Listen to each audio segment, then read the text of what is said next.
Sir 35 సంవత్సరాలుగా ఆ case నుంచి మీరు బయటకు వచ్చేసారు. కానీ 35 సంవత్సరాలుగా ఎక్కడో దగ్గర ఆ ప్రస్తావన వస్తుంది. ఏదో ఒక సమయంలో అందరూ నమ్మిన కొత్త తరానికైనా సరే ఆ రోజు సుమన్ ఆ తప్పు చేయలేదని మళ్ళీ కొత్తగా వాళ్ళు తెలుసుకోవాల్సి వస్తుంది. అది జరిగి ఉండకూడదు, జరిగిపోయింది. అయితే ఆ కేసు జరిగిన రోజు నుంచి మీతో పాటు ఒక వ్యక్తి కూడా సఫర్ అవుతున్నారు, మెగాస్టార్ చిరంజీవి గారు. ఈ మొత్తం కేసులో ఆయన ఇన్వాల్వ్మెంట్ అస్సలు లేనే లేదు అని మీరు కనీసం కొన్ని 10 సార్లు క్లారిటీ ఇచ్చున్నారు. ఆయన మీడియా ముఖంగా ఇప్పటికే ఒక 5-6 సార్లు క్లారిటీ ఇచ్చున్నారు. ఇప్పటికీ ఆయనంటే నచ్చని వాళ్ళు, ఆయన్ని తిట్టాలనుకునే వాళ్ళు, ఆయన్ని వ్యతిరేకించే వాళ్ళు ఇప్పటికీ ఆ కేసు మీద పెట్టి కింద కామెంట్లో సోషల్ మీడియాలో పెడుతూ ఉంటారు. మీరిద్దరు చేయాల్సిన అన్ని ప్రయత్నాలు చేశారు, ఇది తప్పు, ఆయన ప్రమేయం లేదు అని చెప్పేసి. కానీ ఇప్పటికీ అంటూనే ఉన్నారు. ఇందాక నేను మిమ్మల్ని ఒక వరం అడిగాను. ఆ వరం ఇప్పుడు మీరు చిరంజీవి గారికి ఫోన్ చేసి ఒక్కసారి దీపావళి శుభాకాంక్షలు చెప్తే. ఇప్పుడు అది అది వద్దు sir, I don't want to bargain. ఎందుకంటే మా రిలేషన్షిప్ బాగుంది సార్, ఏదో అడ్వాంటేజ్గా తీసుకొని అది చేస్తే మళ్ళీ రేపు ఫ్యూచర్లో నాకు ఇది కాల్ చేసేది నాకు రాదు సార్. సో ఆయన అడగకుండా అది చేయకూడదు. అది సార్, ఆయన అడిగి నెక్స్ట్ టైం ఏదైనా ఉంటే మనం చేయవచ్చు, కానీ అడగకుండా I don't want to do it. Exploit చేయడం నాకు ఇష్టం లేదు. అంటే ఆ రిలేషన్ ఎలా ఉంది సార్ ఇప్పుడు? నా మీద కానీ చిరంజీవి గారి మీద కూడా ఏంటంటే ఎప్పుడు ఉంటాయి, ఎంత మంది చేసినా పినాలే వెనకాల ఎవరో ఒకరు ఉంటారు. సో ఏదో ఒకటి ఇలా చేస్తే అది సుమన్ చేసినట్టు, లేదా ఏదో ఒకటి కమెంట్ చేస్తే అది చిరంజీవి చెప్పినట్టు అని ఒక దాంట్లోనే ఒక థ్రిల్ వస్తుంది వాళ్ళకి. నేను చెప్తాను చూడండి మీకు థ్రిల్ అంటే ఈ పర్వర్షన్లో ఇప్పుడు మీ చాలా very sorry to say YouTube ఛానల్స్లో మేము ఆర్టిస్టులు చనిపోయినట్టు కొందరు వేస్తుంటారు. అవును సార్, చూసే ఉంటారు. అవును. ఏదో ఫోటో పెట్టి అవును. లాంగ్ షాట్లో ఏదో మా రిజంబ్లెన్స్ కొంత పెట్టి మధ్యలో క్లోజప్లు పెట్టి, అది పర్వర్షన్. అది వన్ టైప్ ఆఫ్ పర్వర్షన్. అలాగే ఇది ఒక టైప్ ఆఫ్ పర్వర్షన్ ఇది. సో దాన్ని మనం ఏం చేయలేం.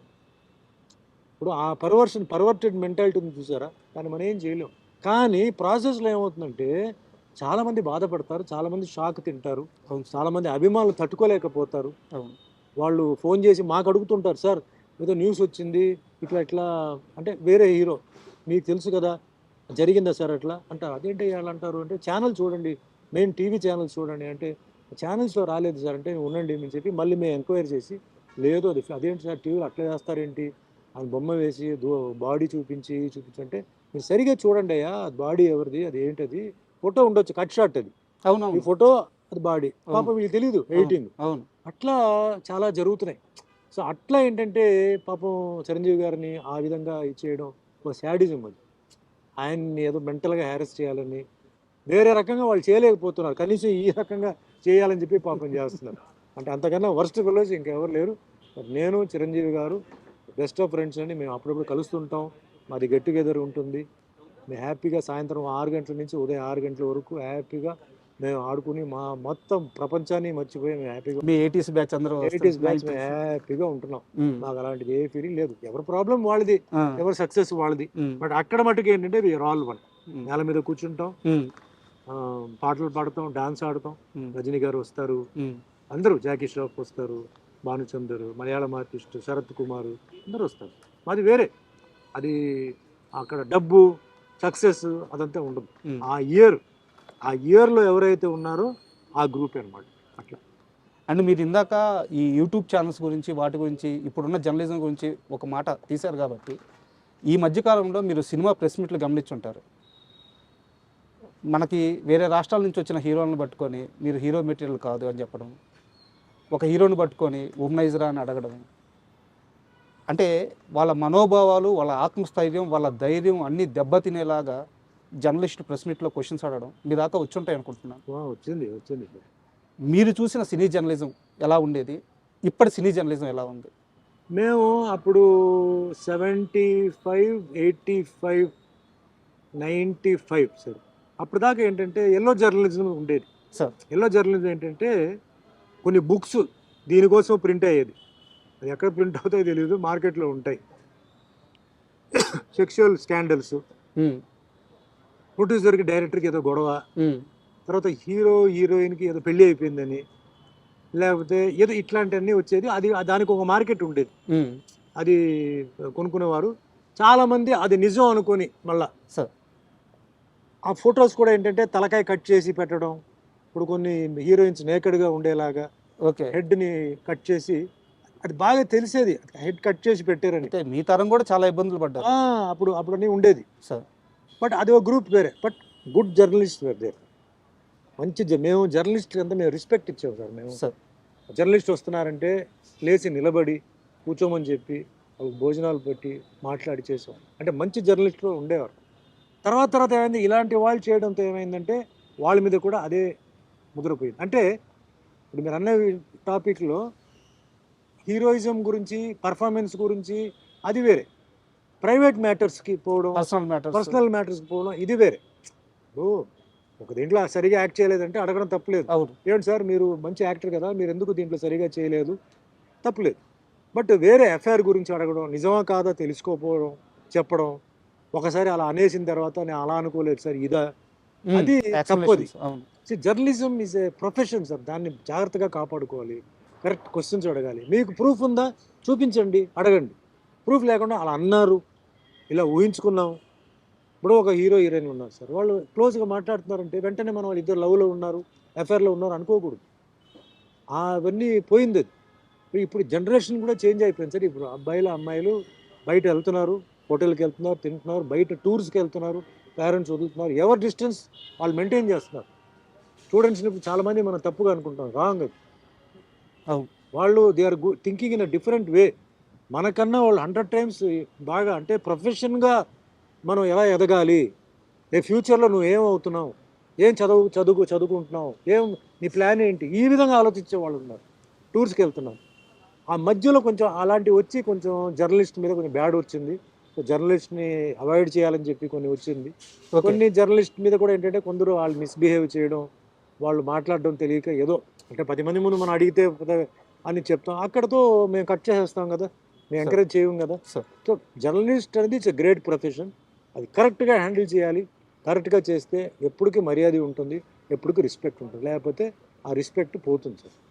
సార్ సుమన్ అనే వ్యక్తి పుట్టిందే ఆ శ్రీనివాసుని క్యారెక్టర్ చేయడానికి అని చెప్పి ఇప్పటికే కొన్ని లక్షల మంది నమ్మేశారు. మీరు నమ్మేయడం కాదు, నిజం కూడా అది. ఆ పాత్ర గొప్ప, అంటే ఆ పాత్ర గొప్పతనం అటువంటిది. అయితే ఆ పాత్ర సుమన్ గారి దగ్గరికి వచ్చే ముందు శోభన్ బాబు గారి దగ్గరికి వెళ్ళింది, ఆయన చేయలేను అన్నారు, తరువాత సుమన్ గారి దగ్గరికి వచ్చింది అని చెప్పి అంటారు. మీ దాకా వచ్చింది ఈ న్యూస్? లేదు సార్, అది రూమరే. ఎందుకంటే అప్పుడు నాగార్జున గారికి ఏజ్ వైజ్గా ఈక్వల్గా ఉండాలి, ఓకే, ఇమేజ్ వైజ్గా ఈక్వల్గా ఉండాలి, అప్పుడే బ్యాలెన్స్ చేయగలుగుతాం అని చెప్పేసి డిసైడ్ చేశారు సార్. ఇది రూమరే. సోహన్ బాబు గారు అప్పటికే రిటైర్ అయిపోయారు సార్. రిటైర్ అయిపోయారు. అప్పట్లో ఆయన అందగాడు మీకు తెలుసు, ఆయన చేశారు. ఆ టైంలో ఆయన వెంకటేశ్వర స్వామి, రాముడు, కృష్ణుడు ఇవన్నీ ఆయన చేశారు. బట్ ఈ సినిమాలో అది ఓన్లీ రూమరే. ఎందుకంటే ఏజ్ బ్యాలెన్సింగ్ ఉంది, ఇమేజ్ బ్యాలెన్సింగ్ ఉంది సార్. అన్నమయ్య సినిమాలో అన్నమయ్య, నాగార్జున, మరి వెంకటేశ్వర స్వామి ఎవరు, ఆ ఏజ్ గ్రూపే రావాలి, ఆ బ్యాలెన్సింగ్ రావాలి. సో ఎవరు అక్కడ వెతకడం జరిగింది. ఆఖరికి వెతికి ఆఖరికి నాకు వచ్చింది అనమాట ఆ క్యారెక్టర్. తప్ప సోహన్ బాబు గారిని అడిగారు, ఆయన వద్దన్నాడు, అప్పుడు నా దగ్గరికి వచ్చింది, అది రాంగ్ న్యూస్. అంటే రూమర్సే. అండ్ కొన్ని నెలల క్రితం తిరుమల వెళ్ళి రాఘవేంద్రరావు గారిని కలిశాను నేను. సార్ని కలిసి ప్రసాదం ఇచ్చి సార్తో మాట్లాడినప్పుడు కూడా, అంటే ఎప్పుడైనా సరే అన్నమయ్య అనే ఆ సినిమాని తీసిన వ్యక్తి కానీ, అందులో నటించిన వాళ్ళని కానీ, ఆ సినిమా గురించి మాట్లాడుతుంటే కానీ ఒక రకమైన గూస్బంప్స్. ఇప్పుడు కూడా ఆ సినిమాని ఇప్పుడు రిలీజ్ చేస్తే చూడాలని కొన్ని కోట్ల మంది ఎదురు చూస్తున్నారు సార్. ఎప్పుడు ఉంటుంది? Annamayya cannot be redone sir, but can be released. Yes. ఎందుకంటే అన్నమయ్య చేసినప్పుడు ప్రతి ఒక్కరు దాంట్లో ఒక గుడికి వెళ్తే మాల వేసుకొని ఎలా ఉంటారో ఆ విధంగా అందరూ ఉన్నారు సార్. భయం భక్తితో ఉన్నారు, అందరూ చాలా నిష్టగా చేశారు. నేను ఒకడనే కాదు, అందరూ. డైరెక్టర్ రాఘవేంద్ర గారు అయితే హ్యాట్స్ ఆఫ్. ఆయన ఎర్లీ మార్నింగ్ లేవడం, రావడం, ఆ ఒక డిగ్నిటీ మెయింటైన్ చేయడం.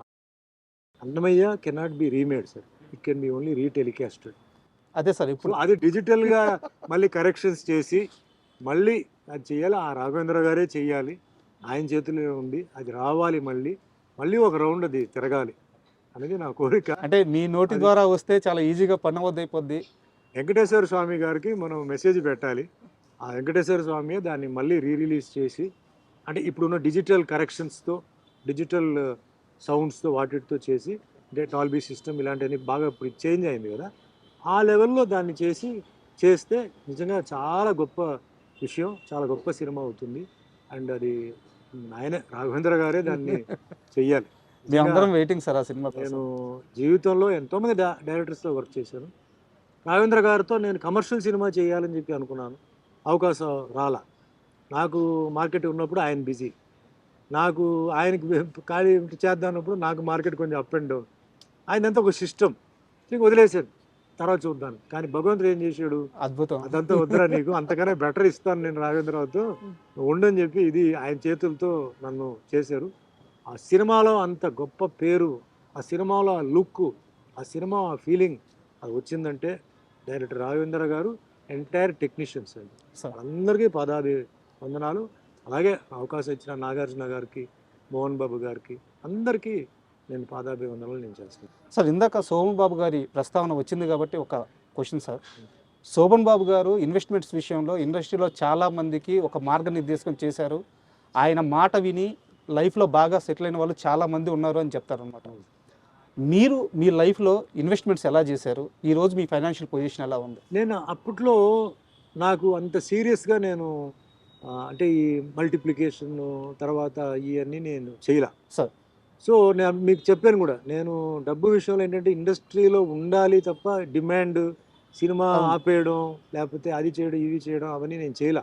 కొన్ని లాస్ట్ మినిట్లో కొన్ని ప్రొడ్యూసర్స్ నాకు ఇవ్వలేదు, అది పోలేదు. సో ఫైనాన్షియల్గా చెప్పాలంటే నేను పెద్ద సౌండ్ నేను చెప్పను. I'm just okay. అసెట్స్ అనేది ఉన్నాయి, అక్కడక్కడ నాకు అసెట్స్ ఉన్నాయి.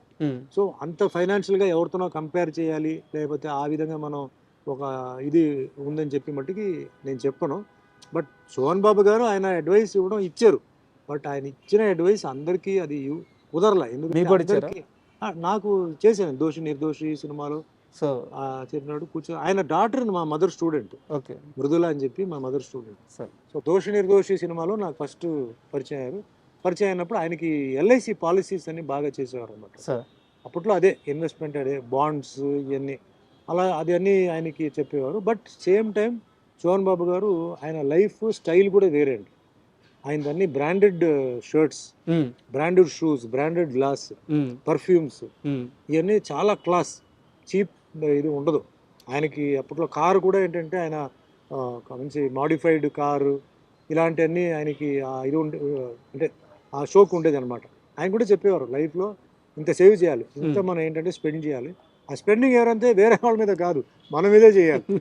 మనం మంచి ఆర్టిస్ట్ కాబట్టి మంచి బట్టలు, మంచి బయటికి వెళ్ళినప్పుడు మనం సినిమా షూటింగ్ బట్టలు వేరే, మన స్టైల్ ఇలా అలా ఉండాలి అని చెప్పేవారు. పర్ఫ్యూమ్స్ అన్నీ ఆయన దగ్గర బాగా చెప్పేవాడు. ఆయన పర్ఫ్యూమ్స్, ఏమేమి పర్ఫ్యూమ్స్, గ్లాసెస్ ఎస్పెషలీ ఆయన గ్లాసెస్ పిచ్చి బాగా ఉండేది. సో అట్లా ఆ లైఫ్ కూడా ఎంజాయ్ చేశాను, ఈ లైఫ్ కూడా ఎంజాయ్ చేశానండి. ఆ బ్యాలెన్స్ కూడా పర్ఫెక్ట్ లైఫ్. పర్ఫెక్ట్ లైఫ్ ఎక్కడ చెప్తున్నానంటే, ఫ్యామిలీని ఆయన ఎప్పుడు సినిమా ఫీల్డ్కి తీసుకురాలి సార్. ఫ్యామిలీగానే ఉండేది. ఆయన మట్టుకు వచ్చి సినిమాకి వచ్చేసి మళ్ళీ వెళ్ళిపోయేవాడు. సోహన్ బాబు ఫ్యామిలీని ఎక్కడన్నా మీరు సినిమాలు చూసారా? లేదు సార్, ఉండదు.